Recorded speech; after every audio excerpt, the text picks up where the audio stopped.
Thanks to Eleanor being gone, we can play this freely. We should thank Eleanor, my son said. Yeah, thanks for being gone, Eleanor, chimed in the other. Hearing these words, I realized something. They were the exact words written on the photo in the coffin of my son's wife. Could it be that the awful prank was actually done by my son? As this thought dawned on me, I couldn't help but suspect my son. After seeing the two off for their day out, I decided to search my daughter-in-law's room for any clues. There was no doubt that my daughter-in-law's death was an accident, but I couldn't accept their attitude. I kept thinking there might have been something more to it. Relying on a mother's intuition, I desperately searched. In her modest room, which reflected her personality, I found a diary. Sorry for reading this without permission, Eleanor, I whispered to myself as I turned the pages. I read through the diary, anxiously looking for anything that could lead to the truth. What I found far exceeded my expectations. A series of terrible events. You're kidding. Not just Charles, but my husband, too, was involved in such things? The diary revealed a series of horrifying misdeeds by my son and husband against my daughter-in-law, about which I knew nothing. Rather than remorse, their attitude seemed to worsen, and I decided to take revenge. I'm Hannah. I turned 62 this year. I live with my son and his wife, and I thought we got along reasonably well, but that changed suddenly. One day, my son's wife, Eleanor, died in a car accident. Eleanor, my only daughter-in-law, was as dear to me as my own child. Having lost her parents early, she treated me like her real mother. Despite being timid, she was caring and kinder than my son, and I dare say I loved her more. Losing such a beloved daughter-in-law left me in deep despair for a while. Mom, we need to prepare for Eleanor's funeral, so please pull yourself together, my son urged. Yes, I need to be strong. Eleanor wouldn't rest in peace otherwise. Pushed by my son, I finally faced the reality of Eleanor's accident and started dealing with the arrangements. I was too distressed to notice why my son seemed so unaffected. On the day of the funeral, I cried until my eyes were swollen red. My daughter-in-law was a hard worker, diligently employed at a company owned by my relatives. She was a kind and thoughtful girl, as I often heard, and her funeral was mourned by many relatives. I'm truly grateful for everything. Thank you for becoming my daughter, I said, bidding farewell to the coffin when a photo inside caught my attention. It was a family photo taken during a trip, presumably placed there by someone with good intentions. However, strangely, my daughter-in-law, who should have been in the picture, was missing. It wasn't that she wasn't in the original photo, rather she was cut out from where she should have been. Puzzled, I turned the photo over and saw a handwritten note. Thanks for being gone. Shocked by these horrifying words, I screamed and collapsed on the spot. Mom, what's wrong? This. I showed the photo to my son, pale-faced. He looked surprised but quickly dismissed it, saying, "It's just a prank," and tucked the photo into his pocket before returning to his seat. Unable to believe his reaction, I called out to him loudly, "How can you just call this a prank? It's outrageous to do something like this here." Let's be quiet until the funeral is over. We can talk later. How can I be calm knowing that someone capable of doing this might be here? It's unfair to Eleanor. I pleaded desperately with my son, but he shook his head, unwilling to engage in my concerns. He even seemed annoyed by my raising my voice in such a solemn setting. Fearing someone with malicious intent was among us, I fled the funeral home, intending to report to the police. "Someone here has done something terrible. Please excuse her. My mom is just very confused," my son interjected.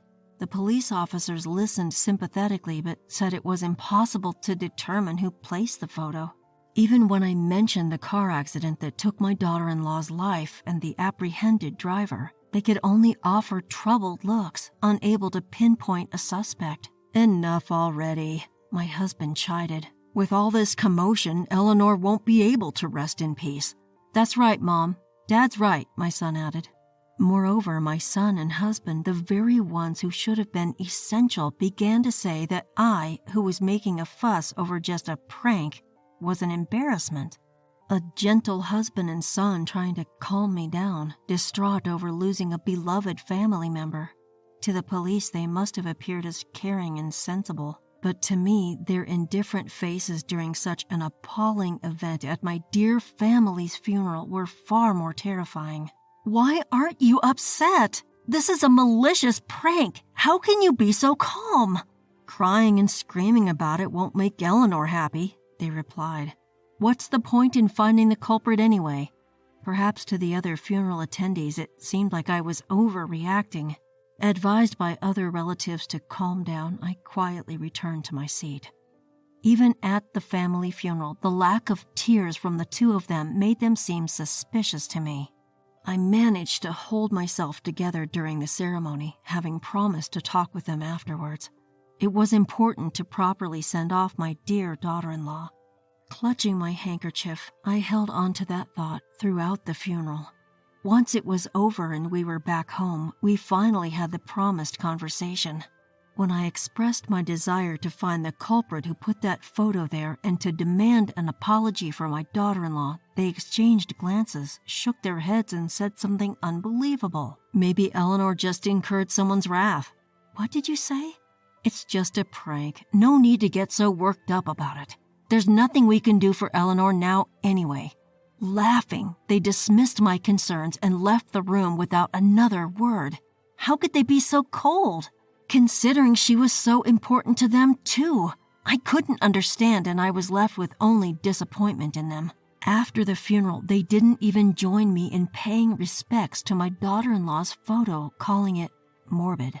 And they frowned, making things even worse. I began to wonder if one of the two of them had placed that photo. Such thoughts crossed my mind when they started doing something that seemed to confirm my suspicions. My husband, originally the one who was fond of gambling and other such pastimes, influenced my son, who also started going out frequently after the funeral. "You seem to be enjoying yourselves. Quite the lavish lifestyle lately." "It's business as usual, but we've got some extra cash for fun now." "Where did that come from?" "It's Eleanor's insurance money." My son said it nonchalantly, leaving me speechless. They were using the insurance money from a family member's death for leisure, an utterly heartless act. I was at a loss for words, unable to believe them. Ignoring my pale, silent shock, they continued, laughing. "Thanks to Eleanor being gone now, we can play this freely. We should thank Eleanor." "Yeah, thanks for being gone, Eleanor." Hearing this, I realized something. Those were the same words written on the back of the photo that I saw. Could it be that my son really did it? The suspicion towards him grew unbearable. After they left to enjoy themselves, I decided to search my daughter-in-law's room for any left-behind clues. Ever since the accident, my daughter-in-law's room has been left untouched. I looked around, searching for anything left behind, despite being repeatedly told by my son and husband to clean it up quickly. I just couldn't bring myself to do it right away, so I left it as it was. In her modest room, which reflected her personality, what I found was a diary. "Sorry for reading this without permission, Eleanor." I apologized in my heart as I turned the pages. Anxiously, I read through it, looking for anything that could reveal the truth. What I found exceeded all my expectations, a series of terrible events. Can it be true? Not just Charles, but my husband as well? The diary detailed the harassment she suffered from both my husband and son. My husband had been harassing my son's wife in my absence, treating her almost like a servant. It turns out he even discussed these actions with my son, who not only failed to intervene but also joined in the mockery. In secret, away from prying eyes, they repeatedly tormented her, and she endured it silently.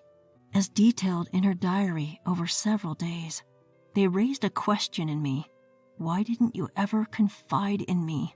I felt guilty for not noticing her distress, but it troubled me that she never sought my advice, despite regarding me as her own mother. I never heard any of this from her, making me wonder if I had missed her attempts to reach out. Then I came across a passage in her diary. I can't tell Hannah she's like my real mom. I don't want to upset her. Tears welled up in my eyes reading those words. My kind-hearted daughter-in-law, who surely never wronged anyone, couldn't have been the target of hatred. Later in her diary, she debated consulting me, but then the accident happened, taking her life. The thought of her unfulfilled life made my heart feel like it was tearing apart. I clutched the diary, resolving to avenge her. Before my husband and son returned, I made numerous phone calls. To avenge my daughter-in-law, I was ready to bring them down. Fortunately, her character had earned her many allies. Many agreed to help with my revenge. Each call felt like being possessed, urgently seeking assistance. Each time I could speak of her good deeds. "I'll help. I didn't know such things happened. Thank you," I replied, bowing my head even over the phone. Many shared my indignation towards those two. While it was gratifying, it also brought a great sense of regret. I wished I could have told my daughter-in-law how many allies she had. Holding on to my regret for not protecting her, I gathered my resolve. Once everything was in place for revenge, I summoned them to a certain location on a Sunday.